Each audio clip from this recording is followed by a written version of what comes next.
16 বছর আগে মা হারিয়ে গেছে। তখন থেকেই বুঝে গেছি এই দুনিয়ায় আপন বলতে কিছুই হয় না।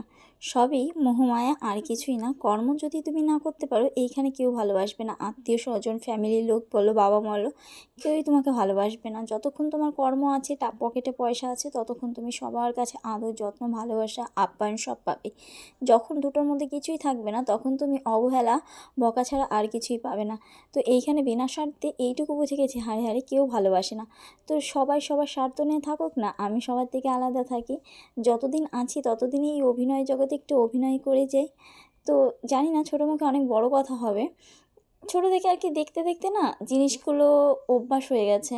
এ আত্মীয় স্বজন, পাড়া প্রতিবেশী সবই না, সব আর কি বলবো, নাটক। নাটক ছাড়া আর কিছু না। এখানে বাঁচতে হলে নাটক করে যেতে হবে। বন্ধু বলো, বান্ধবী বলো, আত্মীয় স্বজন বলো, সবাই সবার স্বার্থে। এখানে বিনা স্বার্থে কেউই ভালোবাসে না। সবাই বলে না মা বাবা ভালোবাসে, বিনা স্বার্থে মা বাবাও ভালোবাসে না। একটা ল্যাংড়া খোড়া কিংবা পঙ্গু ছেলেমেয়ের কাছে যখন দেখবো বছরের পর বছর মা বাবার কাছে থাকে না, তখনই তার কাছে বোঝা হয়ে যায়। সামান্য একটা সুস্থ স্বাভাবিক ছেলে মেয়ে 18 বছর পেরিয়ে গেলেই বোধ হয় বাড়ির কাঁটা হয়ে যায়। এটা যাদের সঙ্গে ঘটেছে তারাই একমাত্র বুঝতে পারবে। তো এখানে বলার মতন কিছু ভাষা নেই। এখানে যতদিন আছি এইভাবেই চলতে হবে।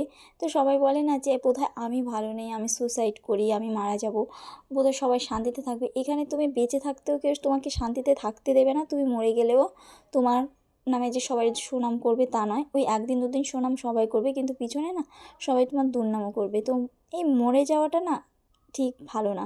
অনেকে দেখি রাগারাগি করে মারা যায়, হ্যান করে ত্যান করে, এগুলো না কেউ কখনো করবে না। সবারই জীবনে দুঃখ আছে, এটা নিয়ে কেউ মাথা ব্যথা করো না।